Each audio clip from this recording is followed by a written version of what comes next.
تعادل مخيب يرجع المنتخب المغربي من المركز السابع إلى المركز الثامن مجددا بعد صعوده في الأسبوع الماضي.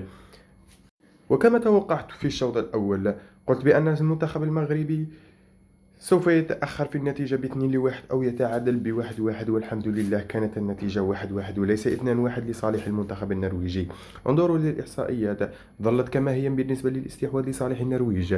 ارتفع معدل التسديد ب9 تسديدات لمنتخب النرويج، بينما المنتخب المغربي كان لديه 11 تسديدة، تحولت فقط تسديدتين في الشوط الثاني. بالنسبة لتصديات الحراس، 4 للمنتخب النرويجي، الركنية 11 ركنية للمنتخب النرويجي.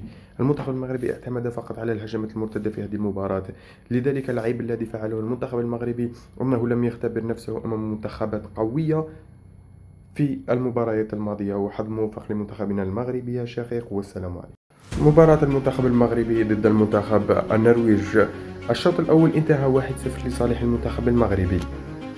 لنشاهد الهدف معا. هدف إبراهيم دياز في الدقيقة 8. هي إحصائيات الشوط الأول: استحواذ النرويج 54% إلى 46% لصالح منتخب المغرب، وإجمالي تسديدات 9 تسديدات للمنتخب المغربي مقابل 4 للمنتخب النرويج، وتصدي للحارس ياسين بونو 1، أما الحارس النرويجي تلقى 3 تسديدات. الركنيات 6 لصالح، ركنية 1 لصالح المغرب. 7 أخطاء لصالح المنتخب النرويجي. 240 تمريرة صحيحة لصالح منتخب النرويج مقابل 215 لصالح المغرب.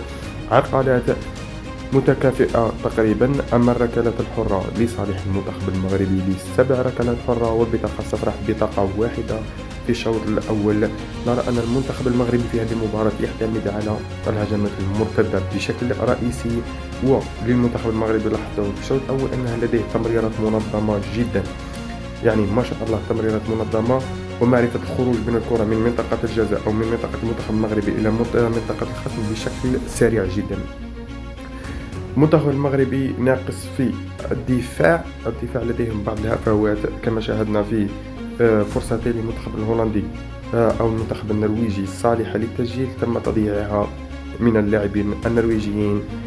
لذلك نقول للاعبي المنتخب المغرب: حسنوا دفاعكم وسوف تفعلون الشيء رائع، أو إن شاء الله يكون أفضل من النسخة الماضية لصالح المنتخب المغرب.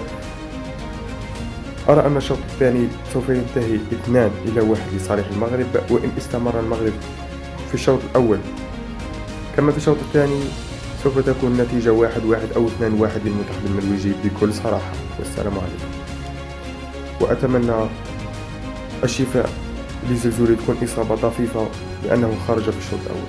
السلام عليكم.